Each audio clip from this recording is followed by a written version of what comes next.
观众朋友大家好，欢迎收看今日不是来呢个节目。今日老乡亲朋友咧小解嘛个东西哦，小解笔，嘿嘿，你写台词解笔，你发总解笔，你发图解笔。不过按倒解笔佢有乜个特色？啲笔嘅後背又有乜個故事？今日分享你今日來賓，其實你馬可威嘅創辦人賴建峰先生分享。大家好，我是赖建峰我是以太企业的创办人，非常高兴来参加这个节目的录影。耶，欢迎赖大哥，对不对？谢谢。一般可以叫你赖大哥，或也可以叫你 Jeff 哥，是不是？是。好，那一下我可能不小心讲赖大哥，一下讲 Jeff 哥，这样都可以，对不对？可以，帅哥也可以。哦，帅哥也可以。好，杜良还扣一席，顾到节目还是很给帅哥时候嘞。今天很开心可以邀请赖大哥来到这边，跟我们大家可以说分享一个我们在节目里面从来没有分享过的东西。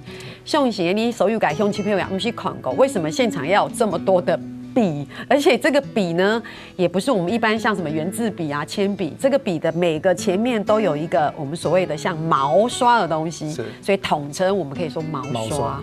对，然后我今天要来录影前，我就想说，我发现我对这种东西很陌生，因为我觉得我们好像在我们的生活里面很少会去讨论，你那个毛刷怎么样？你那个毛刷品质怎么样？我们几乎很少这样讨论所以其实因为台湾很少有企业在做这个东西。使用者当然是有对，但是生产的话就比较少。对，所以赖大哥算是台湾就数一数二在做这个东西的应该可以这么说。真的对，所以应该要把你列为国宝级。快了，但是我女儿说她才是啊。是吗？哦，真的吗？因为她现在她也都会做嘛。OK， 然后又是年轻一辈，对不对？对啊。好我们请赖大哥帮我们现场分享一下。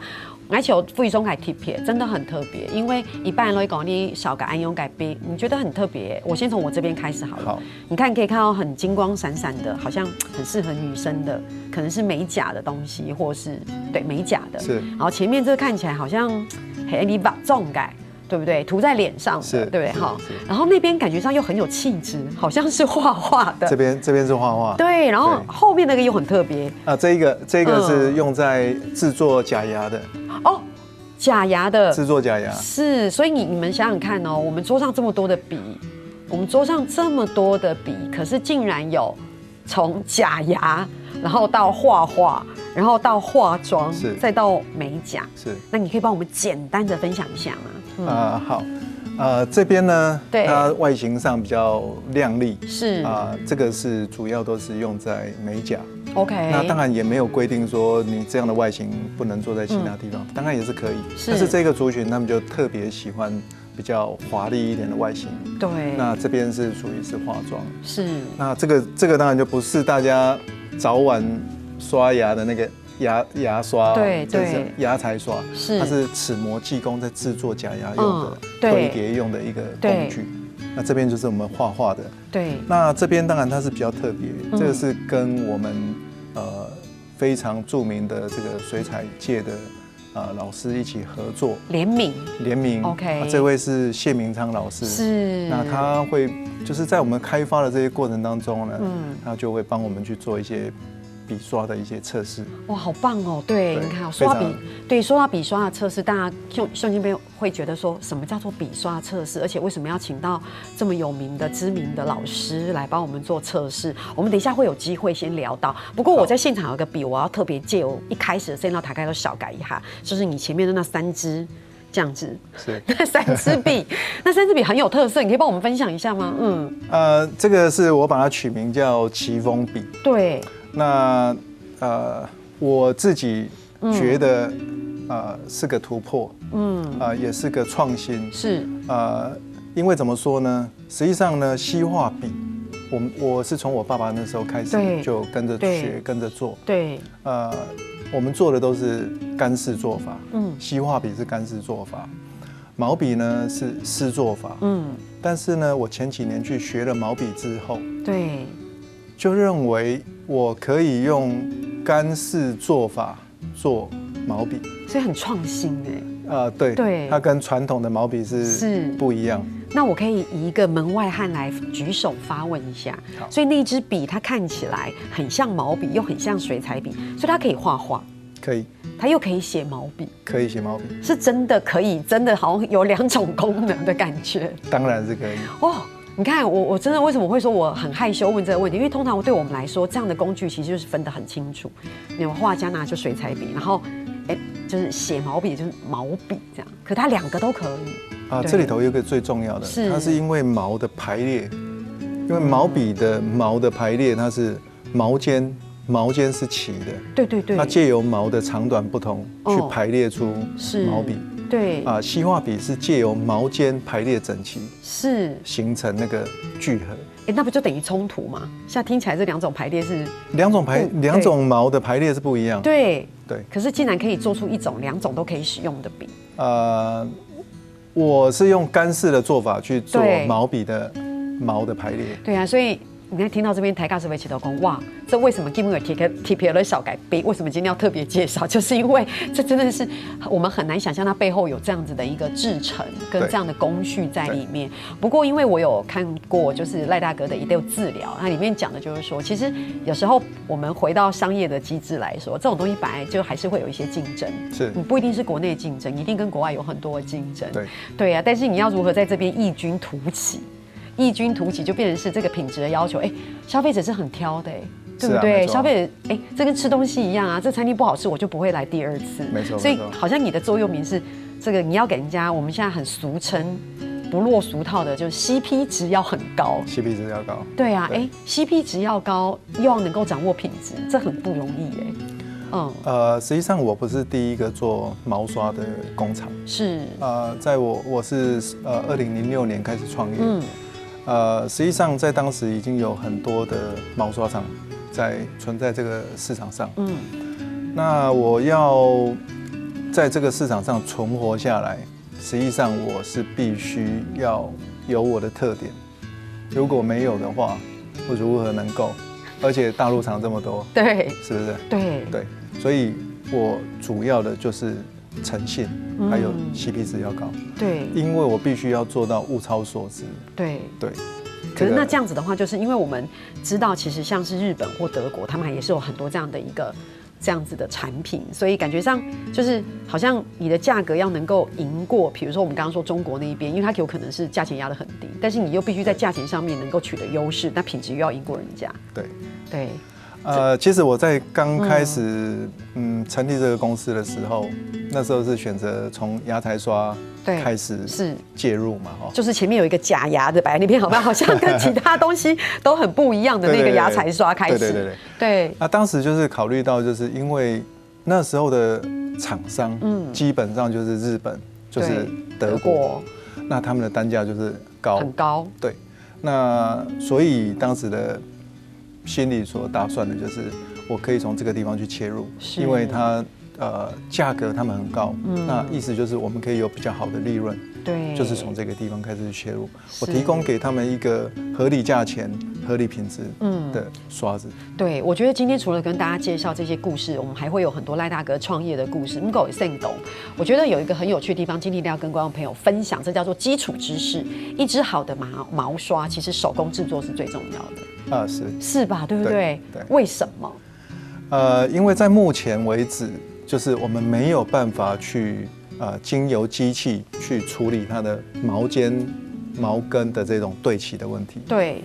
因为机器它目前它是没有办法去做这样的判别，所以说是必须经由手工，并必须经由人工去做处理。所以如果真的话这样的话，那其实那个成本会很高。一支好的毛刷，你想想看，是一个人工，他可能花很长的时间在那个前面把那一根一根毛去把它竖起来。对，所以说当然这个人工是一个影响到这个毛刷价格一个最主要因素。对，但是它的材料也是非常重要的。当然，对，想想看，一支像我今天化妆，那个刷子一直在我脸上画来画去，对不对？它是不是有亲肤感？对，它画起来是不是舒适？对，你想想看，如果拿一支很不好刷的在我脸上画来画去，我那个直接的感受是很强烈。痒痒的，是不是？而且刺刺的。对啊。对，而且对于彩妆师来说，可能会觉得说，它的粉是不是很容易能够附着在你皮肤的脸上 ？OK， 我是被画的人，我直接的感受是我舒不舒适。那对于彩妆师来讲，会觉得，我怎么觉得这个毛刷粉吸不太起来？对不对？抓粉的那种感觉，所以细节是很多的。对，所以不过无论用硬讲，其实最重要改时机时间，它一定要手工制作。你看我们分享到这么多的产品，其实因为刚刚讲赖大哥，其实你的爸爸，因为你刚刚有提到，所以你的爸爸其实在你很小的时候就是已经在做毛刷具了。我爸爸、我妈妈都是。对，所以你从小是在刷具里面玩耍长大的。对，所以你有可能。那时候爸爸，我们幻想一下以前那个年代，如果爸爸妈妈没有空照顾你的时候，你可能在角落玩的时候，周围还可以围很多的毛刷，是真的吗？真的，就是那些东西啊。对啊。OK， 所以你可能耳濡目染，对这东西并不陌生。当然。对。他就我们一起长大。所以你到了18岁的时候，就跟爸爸一起工作，然后接下业务，是这样吗？18岁是真正的开始进入这个行业。对。真正的。你就开始。因为我不喜欢读书嘛。所以那时候当业务，你觉得怎么样？有 OK 吗？那时候 OK 啊，是，然后就开始，因为那时候爸爸做的是水彩的画笔，对。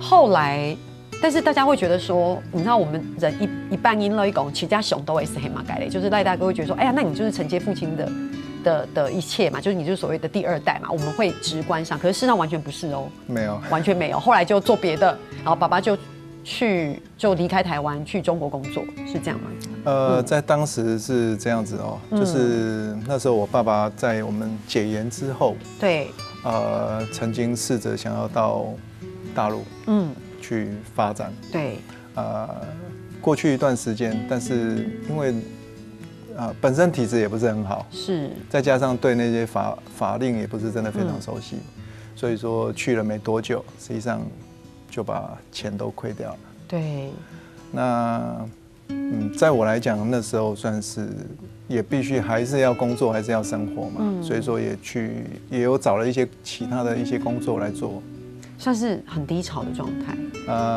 在工作上或生命中算是很低潮。对，因为爸爸也因为这样，反正各方面的客观因素，害爸爸就离开就。那时候是这样子，一开始就是不顺利嘛，亏钱。那有一次我爸爸要去哈尔滨，然后到了沈阳的路上，然后他在那边过世，很突然。猛暴性肝炎，所以很突然。对，非常突然。对，所以对你打击应该很大。是啊，那当然。对，你看这个，有时候我们常常说问问题问得不好，你看我问题就问得很差，应该很大，那当然是很大，因为太突然了，而且那时候在那个时候，爸爸一定是全家人，不管在各个条件上都是很重要的支柱。是，但也没办法，对不对？生命中有难处，而且那时候你还算年轻。那时候啊，对啊，所以等于是家里的一切瞬间就是好像那个精神支柱倒了，然后工厂也结束了，这样。对啊，所以说那时候算是，他那边整个完全不顺利嘛，然后又过世嘛，所以说那边最后也没有什么所谓的草草结束，根本就也没清算，也没什么。他就是瞬间好像就没有了，就突然之间就没了，就没有，就是这样。其實嚟睇過還有動到嘅故事，鄉親朋友嚟分享，除了去保護形容應該寵呀，你想大家先聊下，你等下陣仲喺講。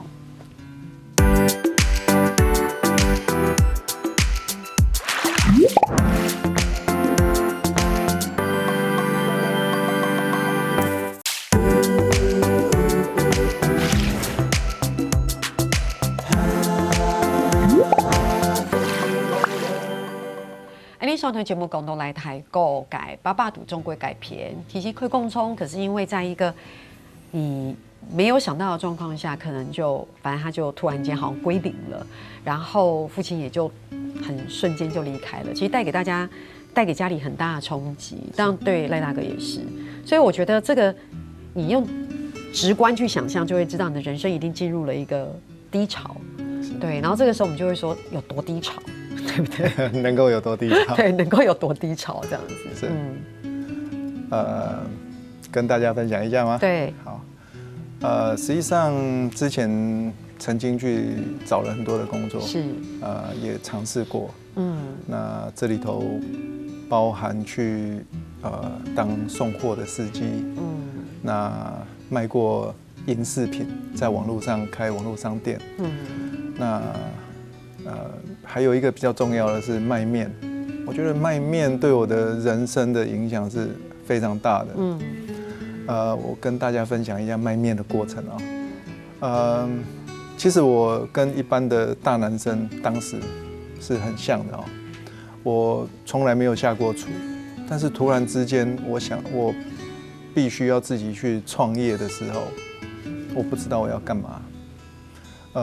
刚刚有聊到，因为我不喜欢读书，所以我很早就辍学。对。报纸翻来翻去呢，我能胜任的工作是寥寥可数。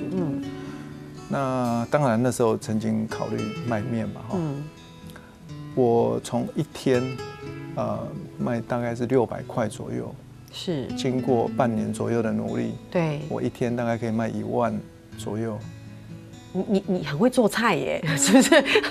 那代表你的卖面辛苦是肯定的。我的意思说，那代表你的技术也很好哎。应该这样讲哦。对，我最重要的概念就是，我做出来的东西是我自己要敢吃。OK。我做出来的东西不敢吃，我也不拿来卖给我的客人。是。基本上我的概念就是这样。对。所以说我可以在这么短的时间内，6个月左右，我可以卖到一天1万。这个大概是25年前左右的事。所以25年前，我一天我可以卖到1万多。我是一个路边摊，我不是一家饭店，我不是一家餐厅，不是，我是一个路边摊。所以我觉得我自己是蛮自豪的。对，我想问一下哦，你从接受到很大的打击，然后从人生的很低潮，一直到卖面，对不对？到你后来一天可以卖1万，这段期间是多长？大约，就你经历了多长这样的时间？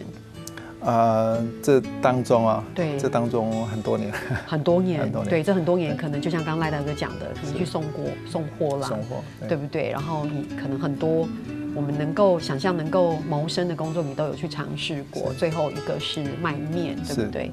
可是可能台大躺斗也是哇，赖大哥真的是很低潮哎，走沟动动，摸口改胜利，可能是这样的心情。可是我的感觉是，我从你身上看到的事情是。你2个，第一个就是我觉得你真的很有韧性，对，因为你为了生存，你什么都去尝试，不管是以前从业务开始，或最后到卖面，虽然面卖到一天可以1万，也是很了不起。第二就是我觉得这是很生意人的头脑，真的。我觉得，因为如果今天是我很低潮的话，我可能不会去卖银饰，也不会去卖面，我可能会找一个就是朝9晚5的一个固定的工作，很固定的一个工作，然后领一个很小的死薪水。我觉得我的个性是比较偏保守，可是你看赖大哥，你从这些点点滴滴，别人看到你说哇你好厉害好励志，可我看到你真的很有生意头脑。我觉得那个时候，自己卖银饰，20几年前，对不对？然后开一个小面店，路边摊。我算是赌性坚强的。通常赌性坚强的人才会变成企业家或是生意人，真的。我是赌性坚强那种，因为那是一个性格。而且甚至有那种我一个朋友他就讲，这就像梭哈一样哦。我就很喜欢类似这种。我就是不会梭哈的人，所以我也不会梭哈，所以赚不了什么大钱，因为那是一个。胜利你我们说生意人的一个性格，就你敢不敢冒这个风险，你有没有那个企图心？可当然不是乱弄啦，就是说你有没有那样的一个企图心，跟你要不要去尝试一搏这样子。不过是什么样的原因让你停掉1个月一天可以1万？那这样的话1个月至少也20-30万，在20几年前的一个动机，然后你重新回到毛刷这个产业。因为我是这样想，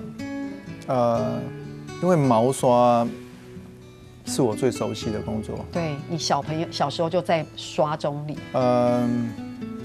就是刚刚有说嘛，我能做的工作不多。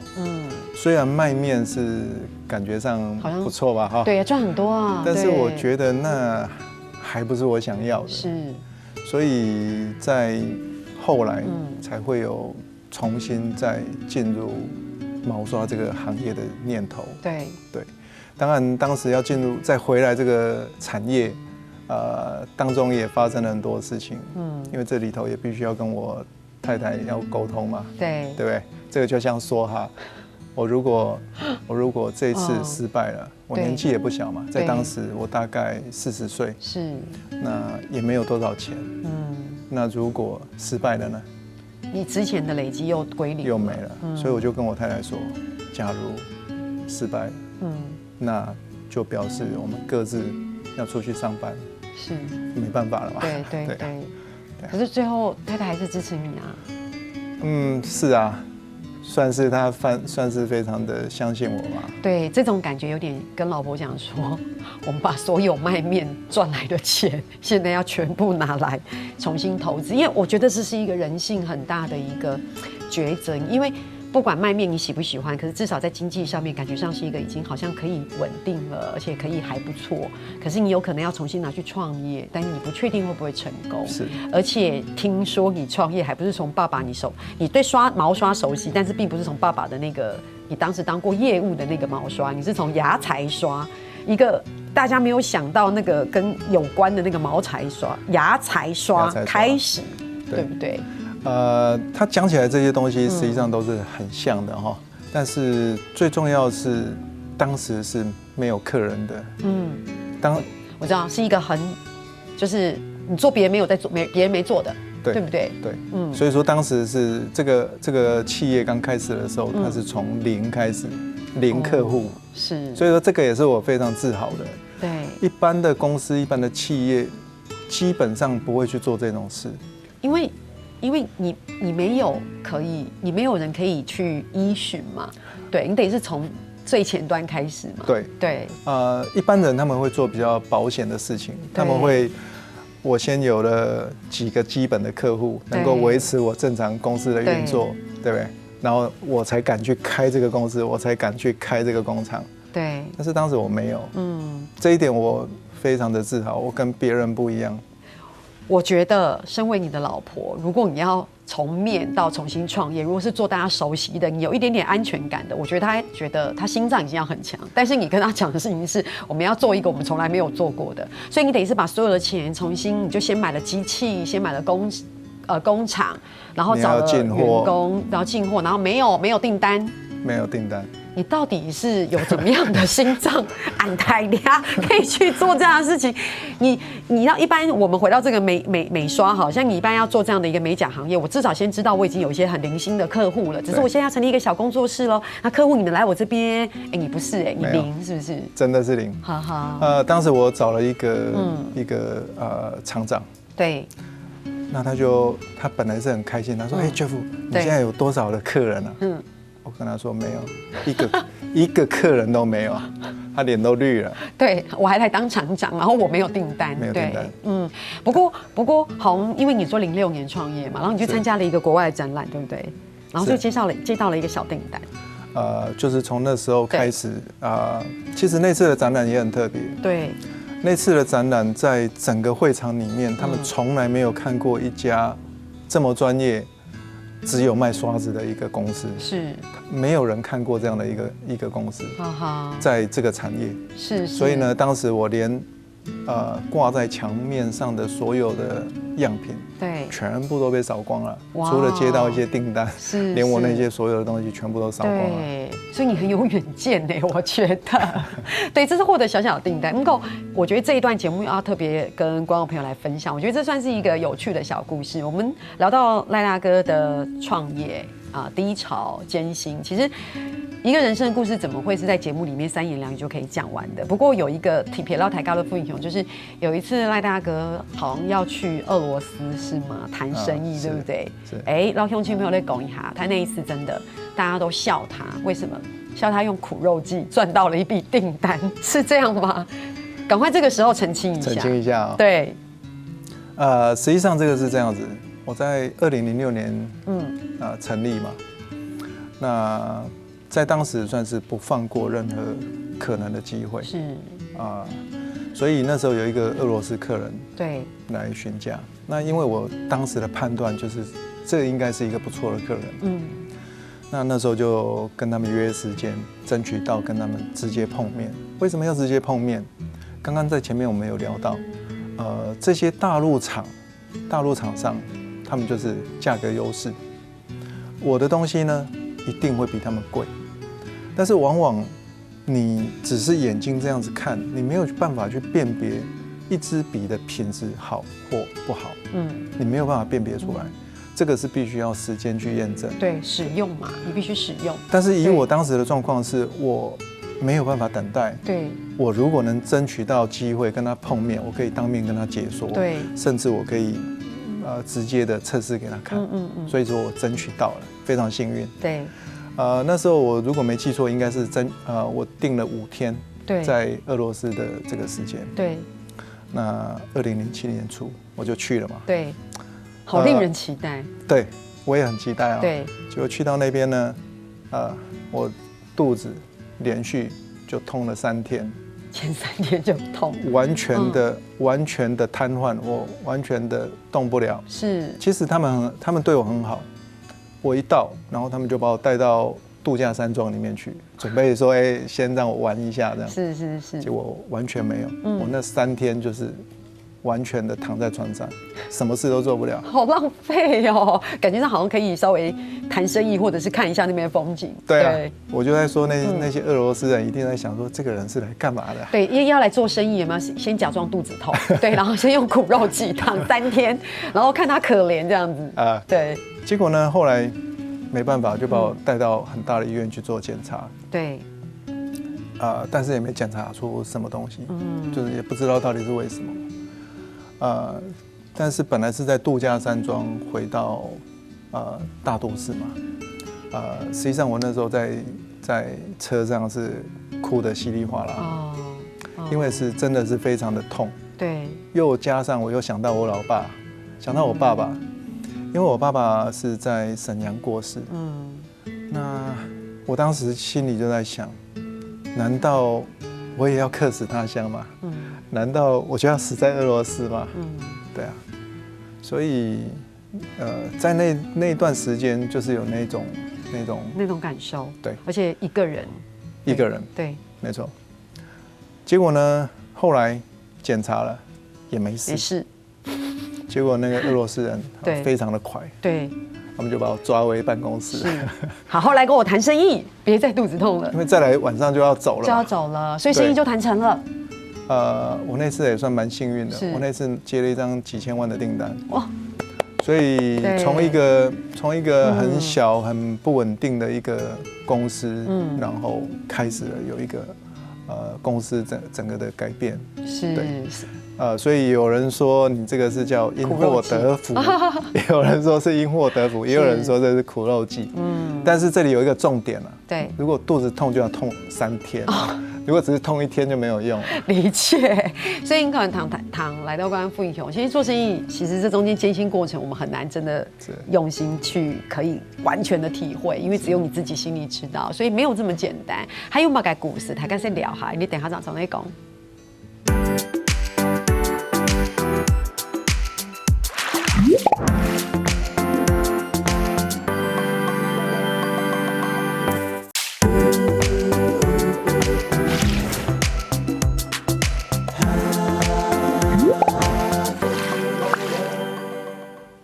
上团节目谈到赖大哥分享，差点好像要客死异乡的那种感觉。是，没错。我们是笑笑的说啦，可是你仔细去想，那是一件很辛苦的事情。俄罗斯很远，对不对？很冷，对，一个人。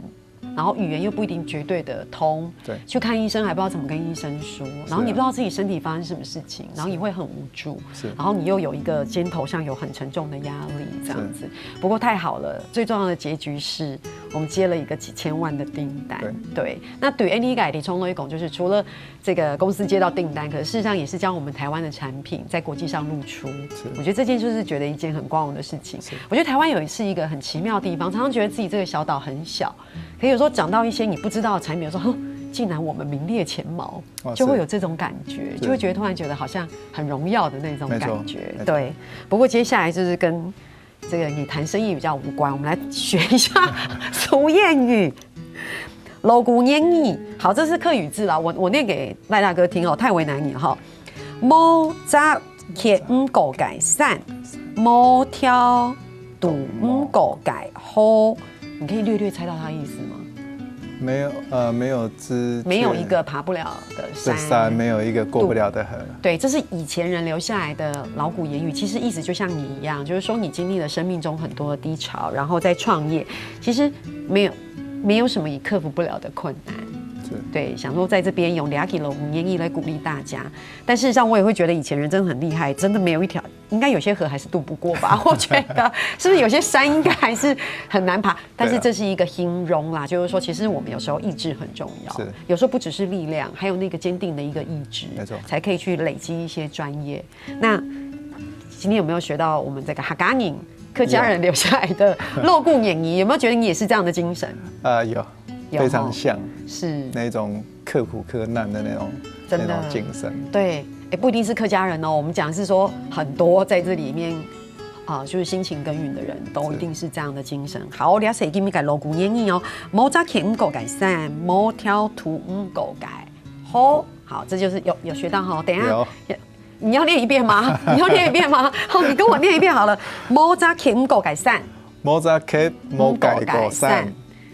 某条土狗改好，对，其实我觉得你很有语言天分呢。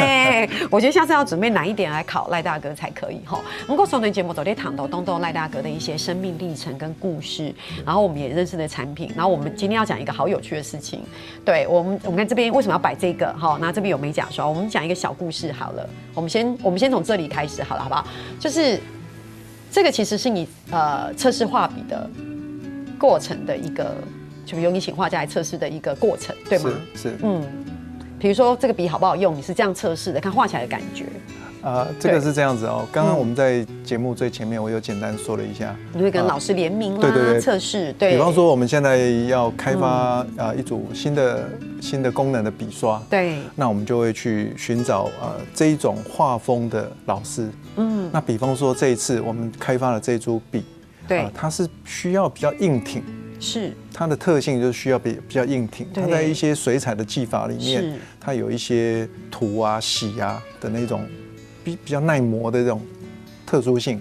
对，那这位谢明昌老师呢，他就是这方面的一个非常代表的人物的一些画家。所以呢，当时我们就找谢老师一起合作，请他去帮我们做这些毛刷的测试。对，是这样子。是，所以其实你想想看嘛，就由老师来鉴定嘛。比如我是，仔细听哦，这个是一个专业的分类哦。所以当你在介绍这些画笔的时候，其实是非常专业的。这是跟我们去买东西说，你要什么类型，然后你要适合你的什么样的特质。所以等于是，如果你要比较硬挺的，然后有这种画风的，那大概就是这组笔了。为什么？因为我们经过测试的，而且是专家测试，它会长这样。所以你就对我们有信任感，这样对。所以说当时的谢明昌老师跟我们就大家一起发想，我们也跟这一株笔取了一个名字，我觉得蛮贴切的，他把它叫做硬汉。把这组笔叫做硬汉系列，对，它就是非常硬挺的一组刷子，是很硬挺，因为你刚刚说很硬，就是它那里是一个画风，它需要硬挺的那种感觉，所以跟它合的硬汉，蛮酷的啊，感觉上还很有男子气概，是啊，硬汉，所以代表可能他画出来的图也可以有那种感受，对不对？哇，这真的很有趣，所以其实这样子到台钢用副英雄也代表说，这是我们对品质跟专业的分类。对不对？对品质跟专业，对品质的追求跟一个很精细的专业的分类，我觉得是这个样子。如果等下到台高来讲也是这个水彩画笔的部分，那么讲到一定什么原因？就是我们做指甲，我们平常你知道都会想要涂指甲油啊，而且现在的这个指甲的这个发展到台大已经超出大家的想象了。那个水晶指甲、光疗啊，或是五花八门的，对，所以你也做了。一些像是美甲刷，我觉得有趣的地方是，当你做毛笔或是水彩或是牙彩刷，我们就觉得好像有点合理。可看你这样子也很硬挺的外表，然后做一个美甲刷是女生专有的东西。其实我对美甲这个产品是最熟悉的。哦。就是我们刚开始在做这一个公司的时候，对那时候是零客户，而且我是从国外销做起。是，那你们也知道嘛，我如果很早就辍学，我的英文肯定不怎么样嘛。但是我就偏偏选了一个外销开始我的工作，需要外语的工作，对，所以我觉得是很反骨，很喜欢挑战，因为要做别人没有人做的东西。没错，对，没错。美甲刷它目前在我们公司的营收大概占70%。哇塞，哇，最高哎。然后我们目前经由这样的努力，从0，我们现在做到60多个国家。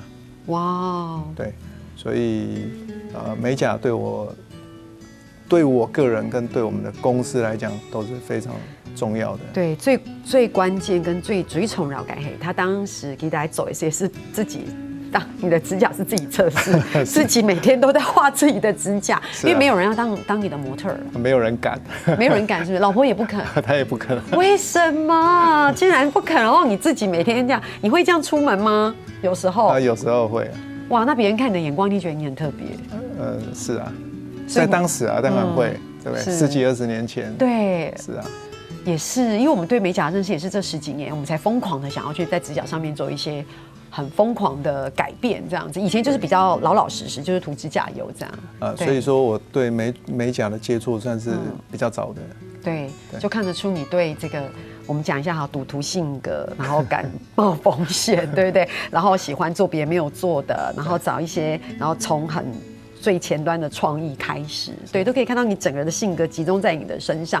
不过，节目改追梦到台高的副英雄，我觉得我们今天也不是只是讲赖大哥的故事。我觉得企业家最重要的事情是，我觉得取之于社会，用之于社会。我觉得这是一个很棒的座右铭。所以你其实现在有很多，我觉得哇讲不完，你有很多的讲座啦、水彩知识的分享啦，甚至有一些 DIY 的课程，太多可以分享。还做了什么水彩画的比赛？我们先讲一个，我们先从第一个开始讲起好了。你有一个 DIY 的活动，是不是？是。对，你可不可以分享一下？这个 DIY 的活动 ，DIY 手作画笔，那这个最主要是我的发想，就是希望能够知识分享。是。我希望能够跟社会大众或者是有兴趣的人来分享这样的东西。对。因为当他们有一个画家，一些画家他可能画了几十年的画，对。但是一支笔到底怎么来？他们从来不知道，也从来没有去思考过。对，但是这个东西，这个工具对他们来讲是非常重要的。你一个作品，你必须要有一支符合的画笔。对，好像自己的灵魂一样。没错，没错。对，所以你们有一些 DIY 的课程，所以知识分享，然后还有 DIY 的课程，就是让他们自己可以去做这样。所以像我们都可以报名。对，没错。然后上你们的，比如上你们的脸书，是对马可威，只要搜寻马可威，对，就可以报名。会很贵吗？不会哦，我们基本上不是以盈利为目的，是我们目前是收300元，好便宜哦。但是我们还会给50元的折价券，然后呢，我们还会在上面雷射上他的名字。所以是自己的专属，然后笔我可以带回家，可以带回家。所以其实我如果去参加课程，可能我可以用一支这么漂亮的笔，对，然后上面还有我名字，没错，然后我只要付300块，没错。所以那一定要赶快来报名参加的。所以这已经不是以盈利为目的。所以其实听得很清楚，其实让观众朋友在这个过程当中，你可以拥有自己的东西。其实过程当中你学习到这些专业知识，是不是还有什么券可以到画室去我买什么？是这样子哦，因为我这个300块里头，我会给一张50元的抵用券。这个抵用券是我希望说他们可以到美术社里面去做购物，了解，去做消费，也是把这些人潮，把这些客户引导到美术社去。